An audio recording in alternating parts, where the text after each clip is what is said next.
வணக்கம். நம்ம சேனலுக்கு தொடர்ந்து ஆதரவளித்துக் கொண்டிருக்கும் நல்ல உள்ளங்களுக்கு நன்றி. தொடர்ச்சியாக விடுங்க. ஜாக்டோ ஜியோவுக்கு மகிழ்ச்சி கொடுத்த சிஎம். ஜாக்டோ ஜியோ கூறியது என்ன? இது ஒரு பக்கம். இன்னொரு பக்கம் வெளியான திமுகவின் தெல்லுமுள்ளு. 5 ஆண்டுகள் ஆட்சி செய்த திமுக பல பேர் வாழ்க்கையை புரட்டி போட்டுருச்சுன்னே சொல்லலாம். பார்த்துட்டு இருக்க உங்களுக்கே தெரியும். உங்கள் வாழ்க்கையும் புரட்டி போடாத இந்த திமுக அரசு இருக்க முடியாது. ஏன்னா பெண்கள் பாதுகாப்பில் ஆரம்பிச்சு எல்லாத்தையும். அதில் குறிப்பிடத்தக்க விஷயம் அரசு ஊழியர்கள். அரசு ஊழியர்கள் ஸ்டாலின் தான் வராரு, விடியல் தர போறாருன்னு நினைச்சாங்க. வந்த முதல் சட்டசபை கூட்டத்தொடரிலேயே பிடிஆர் அவர்கள் பழைய ஓய்வூதிய திட்டம் செயல்படுத்தப்பட மாட்டாதுன்னு ஒரு பெரிய இடி இறக்குனாரு. அதற்கு பிறகு பார்த்தீங்கன்னா லீவ் சரண்டருக்கே பிரச்சனை வந்தது. அதுக்கு பிறகு கடைசியாக முன்னாள் முதல்வர் ஸ்டாலின் ககன்தீப் சிங் பேடி தலைமையில் ஒரு குழு போட்டு ஒரு ஆய்வெல்லாம் பண்ணி பழைய ஓய்வு திட்டம் செயல்படுத்தப்படும் அப்படின்னு சொன்னார். அது எப்படிங்க செயல்படுத்தப்படும் அப்படின்னா, அது செயல்படுத்தப்படும் அப்படின்னு சொல்லிட்டு எல்லாத்துக்கும் கேக்கெல்லாம் ஊட்டி தலைமைச் செயலகத்தில் கொண்டாடி அதுக்கு ஒரு பெரிய விழா நடத்தி அப்படிலாம் பண்ணாங்க. அப்போவே நிறைய பேர் சொன்னாங்க, இது தப்புங்க, இது எதில் உள்குத்து இருக்குது, சரியான விஷயம் இல்லைன்னு சொன்னாங்க. அரசு ஊழியர்களும் பயந்தாங்க. அதுக்கப்புறம் பார்த்தீங்கன்னா லீவ் சரண்டரும் அடுத்த வருஷம் தரேன்னாங்க. அரசு ஊழியர் ஒத்துக்கலை, இப்போவே தரணுன்னாங்க. அதை மட்டும் தந்தாங்க. இப்படிப்பட்ட சூழ்நிலையில் இன்னைக்கு அரசு ஊழியர்களுடைய முக்கியமான பல கோரிக்கைகளை வலியுறுத்தி தான் இன்னைக்கு சிஎம்ஐ பார்த்தாங்க. ஏற்கனவே தேர்தல் பரப்புரையின் போது இப்போ இருக்கக்கூடிய சிஎம் ஒரு வார்த்தை சொன்னார். பழைய ஓய்வு திட்டம் நான் செயல்படுத்துவேன் அப்படின்னு எப்பயுமே அவர் சொல்லலை. பழைய ஓய்வு திட்டத்தை நான் பரிசீலனை பண்ணுவேன் அப்படின்னு தான் சொன்னார். அதுதான் ஒரு நல்ல மூவ். ஏன்னா வாக்குறுதிகளை அள்ளி தெளித்து விட்டு வந்ததுக்கு அப்புறம் எல்லா பெண்களுக்கும் நாங்கள் சொல்லலை, ஓய்வூதிய திட்டத்தை நாங்கள் அப்படி சொன்னோம் இப்படி சொன்னோம் அப்படின்னு இந்த அரசு சொல்லக்கூடிய அரசு இல்லை. அப்போ இன்னைக்கு ஜாக்டோ ஜியோ இன்னைக்கு சிஎம்ஐ பார்த்துட்டு வந்தோன்னு சொல்கிறாங்க, இல்லை சிஎம் போய் பார்க்கும்போது நாங்கள் ஓய்வூதிய பிரச்சனை பல பிரச்சனைகள் எல்லாத்துக்கும் சேர்த்து ஒரு குழு போடுறோம், அந்த குழு ஆய்வு செஞ்சு அறிக்கையை கொடுத்த உடனே அது சம்மந்தமான நடவடிக்கை எடுக்கலான்ட்டு பார்த்துட்டு இருக்க நிறைய பேருக்கு என்னங்க மறுபடியும் குழுவா, இந்த திருப்புகழ் குழு நிறைய குழு போட்டாச்சு, குழுன்னு போட்டு எதுவுமே இம்ப்ளிமெண்ட் ஆகலையே அப்படின்னு நம்ம காது கேட்குது எனக்கு. ஆனாலும் நல்லா நினச்சிக்கோங்க, அதிமுக திமுக இவங்கெல்லாம் குழு போடும்போது நான் அமைதியாக இருந்தோம்.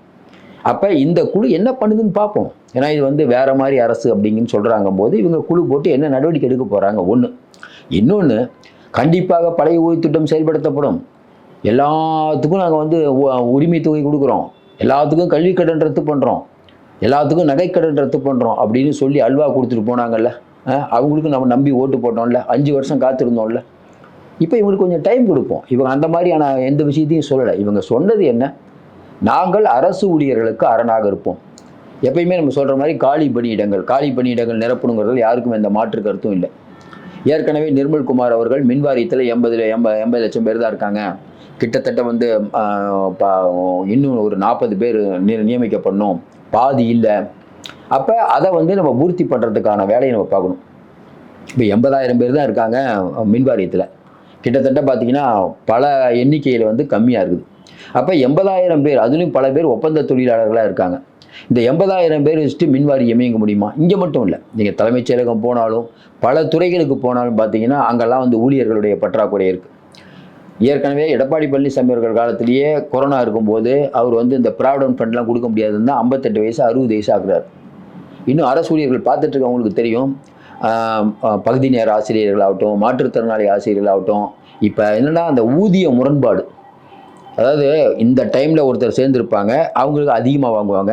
அதுக்கு முதல் நாள் ஒருத்தர் சேர்ந்துருப்பாங்க, அவங்களும் ஒரே மாதிரி தான் சொல்லிக் கொடுப்பாங்க, ஒரே மாதிரி தான் டீச்சர், ஆனால் இவங்களுக்கு கம்மி சம்பளம். இதுக்கு தான் அவங்க பலவிதமான போராட்டங்கள்லாம் ஈடுபட்டாங்க. உங்களுக்கு கடந்த காலங்களில் தெரியும். சென்னைக்கு ரூம்லாம் இல்லாமல் எவ்வளோ நாள் இங்கே டிபியில் உட்காந்து, அங்கே உட்காந்து, இங்கே உட்காந்து, அதுக்கப்புறம் தான் அன்பில் மகேஷ் அவர்கள் பார்த்து, அதுக்கப்புறம் அவங்களுடைய கோரிக்கையை நிறைவேற்றப்படாமல் சிந்தாகரிப்பேட்டையில் அவங்கள அடைச்சி வச்சு, அதுக்கப்புறம் உங்களுக்கு நாங்கள்லாம் பண்ணித்தரோம், நீங்கள் ஊருக்கு போங்கன்னு சொல்லி கடைசி வரைக்கும் பண்ணவே இல்லை, நாமும் போட்டாங்க. அப்போ கடந்த காலங்களில் அரசு ஊழியர்கள் ஆசிரியர்களை அவ்வளவு துன்புறுத்திய இந்த அரசு, இப்போ அவர்களுக்கு ஒரு நம்பிக்கை. போன தடவையே பார்த்தீங்கன்னா இந்த எலெக்ஷன் நடக்கும்போது பார்த்தீங்கன்னா அரசு ஊழியர்களுடைய வாக்கு பெரும்பாலும் டிவிக்கு தான் விழுந்தது. அது காரணம் என்னென்னா அவ்வளோ வெறுத்து போயிட்டாங்க. கலைஞர் ஆட்சி காலத்தில் எப்பயுமே திமுகவுக்கு தான் அரசு ஊழியர்கள் ஓட்டு போடுவாங்க. அந்த அரசு ஊழியர்களை அநியாயமாக பழி வாங்கியது கடந்த அரசு. ஏன்னா அவங்க கொடுத்த வாக்குறுதியை செயல்படுத்தணும். முதல் வருஷம் பழைய ஓய்வு திட்டம் முடியாதுன்னு சொன்ன அரசு கடைசி நேரத்தில் ககன்தீப் சிங் பேடி தலைமையில் ஒரு குழு போட்டு நாங்கள் நிறைவேற்றி தரோன்னு போட்டு அப்போவே நிறைவேற்றி தந்திருக்க முடியும். ஏன் நிறைவேற்றி தரல? அப்போ உங்களுடைய எண்ணம் என்னென்னா அடுத்து நம்ம ஆட்சிக்கு வந்தாலும் இல்லைங்க எல்லாம் ஆய்வெல்லாம் பண்ணிகிட்டு இருக்கோம்னு சொல்லி அப்படியே எடுத்துடலாம் தான் உங்களுடைய எண்ணம். ஏன்னா இன்றைக்கி தமிழ்நாடு அரசு இருக்கக்கூடிய நிதி நெருக்கடியில் பழைய ஓய்வு திட்டம் உண்மையிலே பேசுகிறது தான் ஃப்ராங்காக பேசணுங்க. பழைய ஓய்வு திட்டம் பண்ணுறது கஷ்டங்க. இன்றைக்கி இருக்கக்கூடிய நிதி நெருக்கடியில் எந்த அரசு வந்தாலும் பண்ணவே முடியாது. பொய்யான வாக்குறுதிகள் கொடுத்த அந்த அரசு இவர் பரிசீலிக்கிறேங்கிறார். இப்போ இருக்கக்கூடிய சிஎம் பரிசீலிக்கிறேன்னு சொல்கிறார். குழு போட்டோம். குழு போடும்போது குழுவுடைய அறிக்கை வரட்டும், அதுக்கப்புறம் பார்த்துக்குவோம். ஏன்னா இன்றைக்கி வந்து இந்த ஒரு இது மட்டும் இல்லை, பல விஷயங்கள் இருக்குது. இன்றைக்கி அரசு ஊழியர்களுடைய கோரிக்கை பல கோரிக்கைகள் இருக்குது, ஆசிரியர்களுடைய கோரிக்கை பல கோரிக்கைகள் இருக்குது. இப்போ வெளியில் வந்து உங்களுக்கு தெரியும், பல்கலைக்கழகத்தில் ஒப்பந்த பேராசிரியரை ஒர்க் பண்ணுறாங்கல்ல, அவங்க பல பேர் வந்து ஸ்மோட்டால் வேலைக்கு போகிறாங்க, பெட்ரோல் பங்கில் பெட்ரோல் போடுறாங்க. ஏன்னா வந்து நிரந்தரமாக்குனீங்கன்னா அவங்களுக்கு சம்பளம் லட்சக்கணக்கில். பகுதி நேரத்தில் இருக்கக்கூடிய பேராசிரியர்களுக்கு 20,000 ரூபா 25,000 ரூபா கொடுத்தா எப்படி அவங்க தரமான ஒரு பேராசிரியர் எப்படி கிடைப்பாங்க? இன்றைக்கி கல்வியில் வந்து தமிழகம் தலை சிறந்திருக்க வேண்டிய தமிழகம் ஏன் இன்றைக்கி வந்து படிப்படியாக குறைந்து கொண்டே வருகிறது? அது காரணம் என்ன? முன்னாள் இருக்கக்கூடிய அன்பில் மகேஷ் அவர் வேலையே பண்ணல. உயர்கல்வித்துறை அமைச்சர் ஆளுநருடன் சண்டை போடுறதே அவருக்கு வேலையாக இருந்தது. இதுதான் கடந்த காலத்தில் இருக்கக்கூடியது. பல பல்கலைக்கழகங்களில் நடைபெறக்கூடிய முறைகேடுகள் என்னன்னு தெரியும், பல பள்ளிகளில் என்னென்ன நடந்துட்டு இருக்குன்னு தெரியும். சரியான கட்டமைப்பு இல்லை. இதெல்லாம் பல விஷயத்தில் பார்த்தோம். ஒழுங்காக அந்த ரெஸ்ட் ரூம் கூட ஒழுங்காக இருக்காது. இதுதான் கடந்த கால அரசு. இந்த அரசு பொறுப்பேற்றதுலேருந்து நிதி நிலைமை இல்லாமல் தள்ளாடிட்டு தான் இருக்குது. அதனால் இவர்கள் நிறையா நிதியை பெருக்கணும், அது சம்பந்தமான வேலைகளை இன்னும் எடுக்கணும். ஏன்னா இந்த பிரச்சனையை சமாளிக்கிறது சாதாரண விஷயம் இல்லைங்க, ரொம்ப கஷ்டமான விஷயம். இப்போ சிஎம் ஏற்கனவே சொன்ன மாதிரி மந்திரத்திலலாம் மாங்காலாம் விளைவிக்க முடியாது. ஏற்கனவே சீரழிந்து போனதை புதுப்பிக்கணும் அப்படின்னா சொல்கிறோம்ல, எல்லா இடத்துக்கும் சிசிடிவி வைக்கணும். சிசிடிவிக்கு ஃபண்டு வேணும். இன்னைக்கு கட்டடம் கட்டுறதுக்கு ஃபண்டு வேணும். நிறையா கட்டடங்கள்லாம் இடிஞ்சு விழக்கூடிய நிலைமை இருக்குது. பார்த்துட்டு இருக்க மக்கள் சொல்லுங்கள், உங்கள் ஊரில் வந்து உங்கள் பள்ளிக்கூடம் எப்படி இருக்குது? பல பேர் தன்னார்வலர்கள் இடமும் கொடுத்து கட்டடம் கட்டி கொடுத்ததுலாம் நிறைய இடத்துல நடந்துட்டு இருக்குது. கல்வினா ரொம்ப நல்லதுண்டு. அப்போ இந்த அரசாங்கம் அப்படிங்கிறது அதற்கான முயற்சியில் கண்டிப்பாக ஈடுபடும். இப்போ கரெக்டாக வந்து அரசு ஊழியர்கள் கரெக்டாக பணிக்கு வரணும், அரசு ஊழியர்கள் லஞ்சம் வாங்கக்கூடாது, இதெல்லாம் நம்ம கரெக்டாக இருக்கும். கடந்த ஆட்சியில் அப்படி இல்லை. இப்போ நம்ம ஸ்ட்ரிக்ட் பண்ணுறோம். அப்படிங்கும்போது அரசு ஊழியர்களை மகிழ்ச்சிப்படுத்துவதும் கடமை, அவங்க நியாயமான கோரிக்கைகளை நிறைவேற்றுறதும் கடமை. இப்போவும் நான் சொல்கிறேன், பல பேர் அரசு ஊழியர்கள் அவ்வளோ கோவப்படுறாங்க. சார் அங்கே போனாலே லஞ்சம் சார் அப்படிங்கிற மாதிரிலாம் சொல்கிறாங்க. நேர்மையாகவும் நியாயமாகவும் 6 மணிக்கு டியூட்டி முடிஞ்சால் வீட்டுக்கு போகாமல் 8 மணி வரைக்கும் வேலை பார்க்குறவங்க இருக்காங்க. ஃபைலை தூக்கிட்டு போய் வீட்டிலலாம் வேலை பார்க்குற நிறைய அரசு ஊழியர்கள் இருக்காங்க. அந்த மாதிரி தியாகமாக வேலை செய்யக்கூடியவங்க நிறைய பேர். அதே மாதிரி தான் காவல்துறை. ஒவ்வொரு டிபார்ட்மெண்ட்லையும் நல்ல ஆட்கள் தான் இருக்காங்க. நீங்கள் காவல்துறையில் வந்து எந்த அளவுக்கு பற்றாக்குறை இருக்குது நல்லா யோசனை பாருங்கள். ஏற்கனவே நம்ம சொல்கிறோம் ஆடலி முறை அப்படிங்கிறோம். இன்னும் வந்து உயரதிகாரிகள்கிட்ட நிறைய பேர் வேலை. இதெல்லாம் எப்போ களையப்படும்? சார் சிஸ்டம் மோசம். இந்த சிஸ்டத்தை வந்து டக்குன்னு வந்து ஒரே ஆள்னாரெலாம் சரி பண்ண முடியாது. யாராலும் சரி பண்ண முடியாது. இப்போ நிறைய பேர் சொல்கிறாங்கல்ல 6 மாதம் டைம் தரோம். நீங்கள் நல்லா யோசனை பாருங்கள். இத்தனை டிபார்ட்மெண்ட்டு, இத்தனை அதிகாரிகள், நமக்கு பேர் தெரியாமல் பல டிபார்ட்மெண்ட் இருக்குது. எவ்வளவு ஆட்கள் இவங்களெல்லாம் மெயின்டைன் பண்ணி இவங்ககிட்ட இருக்க குறைய நிவர்த்தி பண்ணுறதுக்கு அப்படிங்கிறது உண்மையிலே எனக்கு தெரிஞ்ச 6 மாதம்லாம் பத்தாது. அரசு ஊழியர்கள் இன்றைக்கி போய் அமைதி காக்கிறது காரணம் அவங்களுக்கும் தெரியும். கடந்த ஆட்சியில் போராட்டத்தை குதிச்சாங்கல்ல, அது எப்போ போராட்டத்தை குதிக்கிறாங்க? கடைசியாக 4.5 வருஷத்துல தான் போராட்டம் குதிக்கிறாங்க. ஏன்னா எப்போ போராட்டம் ஆரம்பித்தா இனி அந்த அரசு கேட்கும்னு அவங்களுக்கும் தெரியும். இப்போ அவங்களுக்கும் நல்லா தெரியும். இப்போ குழு போட்டால் அது கேட்டு தான் ஆகணும் அவங்க. ஏன்னா இந்த அரசாங்கம்லாம் வாக்குறுதி பெருசாக அவங்களுக்கு கொடுக்கல. காலிப்படி கடந்த காலங்களில் என்ன பண்ணாங்க?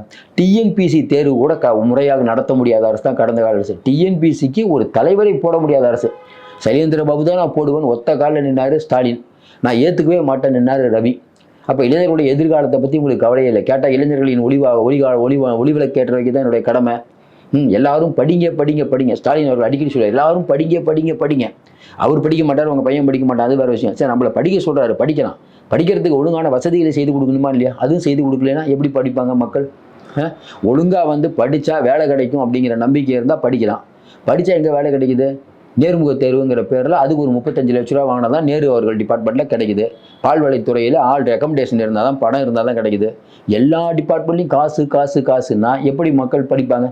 இதில் வந்து கேட்டால் நான் முதல்வன் திட்டம், அந்த திட்டம், இந்த திட்டம், அதில் எத்தனை ஆயிரம் கோடி ஊழல். கடைசியில் நீங்கள் லேப்டாப் கொடுக்கறது கூட 12வது முடிச்சவங்க கொடுக்காம உங்களுக்கு ஓட்டு போடுற வயசு இருக்கவங்களா பார்த்து கொடுத்தீங்க. அதுக்கு நடிகர்களை கூப்பிட்டு தான் கொடுப்பீங்க. அந்த நடிகர்கள் உங்களை பார்த்து நிலை வைத்த மாதிரி அவங்கள புகழ்ந்து பேசினாங்க. ராஜராஜ சோழன், ராஜேந்திர சோழன். இப்போது சொல்கிறோம், அரசு ஊழியருடைய கோரிக்கை நியாயமான கோரிக்கைகள் நிறைவேற்றப்பட வேண்டும். இப்போ இந்த குழு போட்டிருக்காங்க. திமுகவுடைய ஓட்டுக்களை வந்து பெருமளவுக்கு இன்றைக்கி இருக்கக்கூடிய சிஎம் ஏற்கனவே சிதற அடித்து விட்டார். இன்னும் கொஞ்சம் அரசு ஊழியர்கள் நம்பிட்டு இருப்பாங்கல்ல, அவங்க வாழ்க்கையிலும் ஏற்கனவே ஸ்டாலின் மண்ணை அள்ளி போட்டு விட்டார். இன்றைக்கி இருக்கக்கூடிய சிஎம் நமக்கு பாதுகாப்பானவர் அவங்க நினைக்கிறாங்க. இவருடைய செயல்பாடு எப்படி இருக்குங்கிறது வரக்கூடிய காலங்களில் தெரியும். குழு ஆய்வு பண்ணி அதனுடைய முடிவு அறிவிக்கும். அதுக்கு பிறகு நம்ம பேசலாம்னு நினைக்கிறோம். மீண்டும் சொல்லுவோம், இந்த ஆட்சி அப்படிங்கிறது வேகமாக இயங்கிக் கொண்டிருக்கிற ஆட்சியாக இருக்குது. தவறுகள் ஏதாவது இருந்தால் நம்ம விமர்சிக்க தயாராக இருக்கிறோம். தொடர்ந்து ஆதரவு கொடுங்கள். மீண்டும் சந்திப்போம். நன்றி, வணக்கம்.